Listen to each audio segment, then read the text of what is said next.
Hi and welcome. My name is Nicole with morningchores.com, and today I'm going to demonstrate how to pressure can green beans. This time of year, I'm always doing a lot of canning, and what I love about canning and preserving your own food is that you're preserving that food when it's at its highest nutritional point and it tastes the best. So opening a jar of my green beans in the middle of winter, it's just so refreshing to taste something from summer when it's cold and snowy outside. Pressure canning green beans is really easy to do, but if you're new to canning, we have a couple of introduction videos. I have a pressure canning video as well as an introduction to water bath canning, and you can check those out. I'll have them linked in the description box below. Today's recipe I am getting from the Blue Book Guide for Preserving. If you've been following us, you know I love this book, but it has a complete step-by-step guide on how to pressure can your green beans, plus the recipe, as well as many other recipes too. So if this is something that you want to get involved in, I would highly recommend this book. One easy thing about canning green beans is that you raw pack them. There's no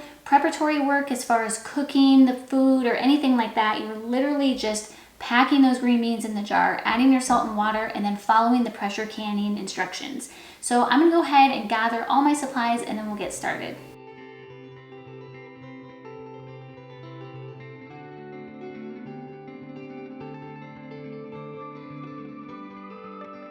So now we need to snap the middle to 2 pieces and then throw them in this yellow bowl.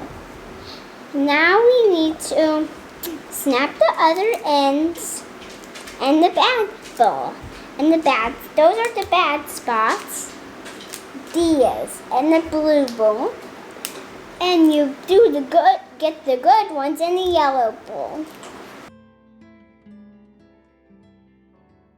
Our supply list includes a jar lifter, a funnel, a fork or a magnetic lid lifter, a small to medium-sized saucepan, the appropriate size lids and bands. In this case, I'm using regular mouth lids,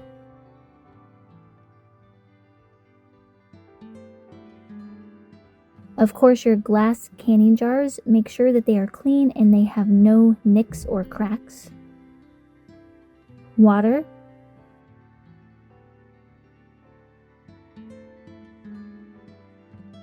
and lastly, our pressure canner along with your canner base. You need this to set inside the canner, and your canner should come with this piece.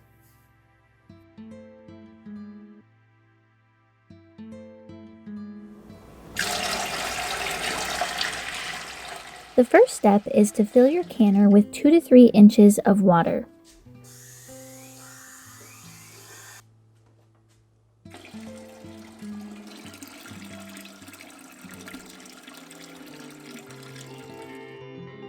Next, fill your jars with hot water and place them inside your canner.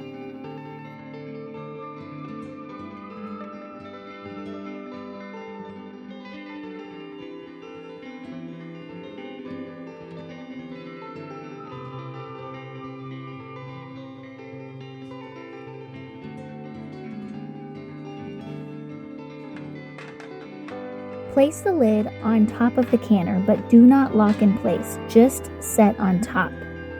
There are arrows to help line up the lid properly. Turn the stove heat on high and bring your water and your jars to a boil, and keep everything hot until you're ready to can. The next step is to fill your sauce pot with water.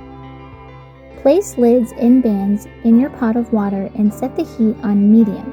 We do not want to boil our lids and bands. We only want to get everything hot and ready for canning.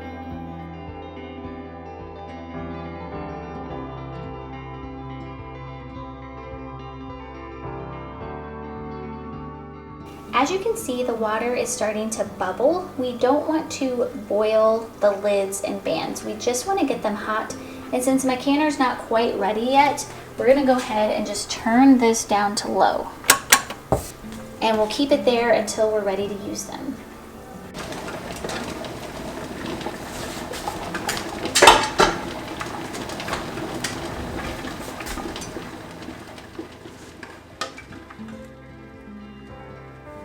Now that our jars are hot, it's time to remove the jars and dump the water into the sink and set things up to begin canning.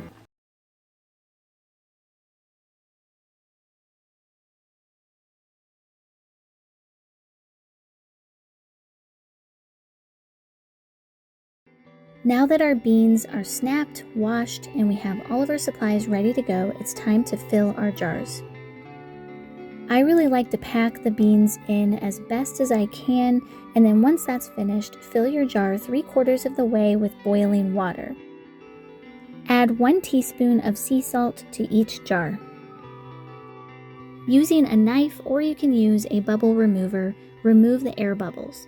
Repack the beans and add more water if necessary, leaving 1-inch head space at the top of the jar.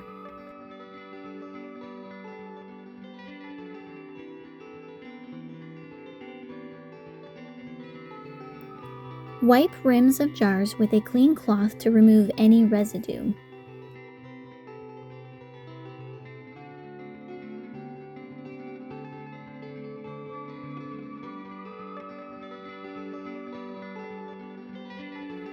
Now that our jars are loaded and ready to go, it's time to place them into the pressure canner.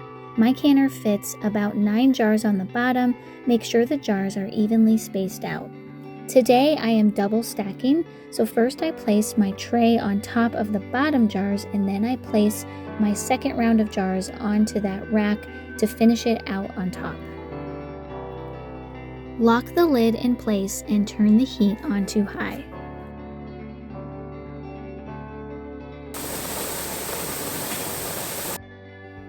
Once steam consistently comes out of the chimney, we can set the timer for 10 minutes.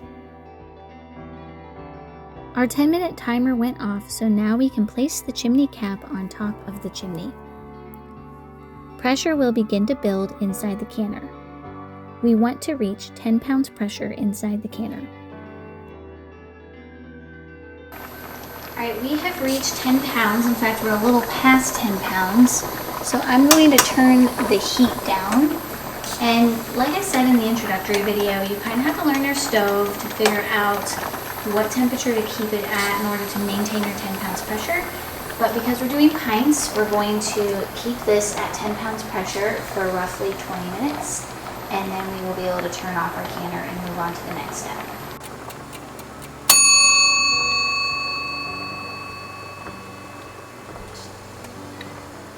Now that our timer is done, I turned the heat off the stove and we're going to allow this to cool naturally. So do not touch it, do not lift this off of the chimney pipe. We're literally just going to let it cool down naturally until the dial gets down to 0. Once it gets to 0, then we'll move on to the next step.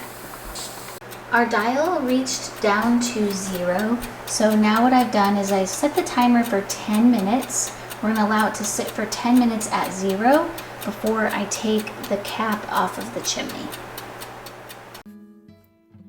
Our 10-minute timer just went off, so now we're going to remove the chimney cap, and then I'm going to set the timer for another 10 minutes before removing the lid. It is now safe to remove the lid from the canner, so I'm going to unlock the lid and remove all of the jars from the pressure canner with my jar lifter.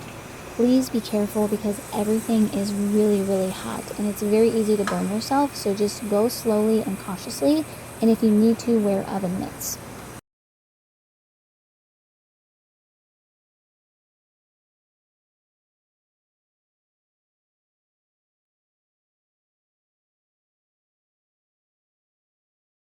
Now that we've gone completely through the pressure canning process, I've allowed my jars to, for the most part, cool completely on the countertop. I usually let them cool for about 4 hours before I touch them. It's now time to remove the band off of your jar. Now, these have actually been sitting on my counter for a couple of days, so I'm just demonstrating what I do after the process.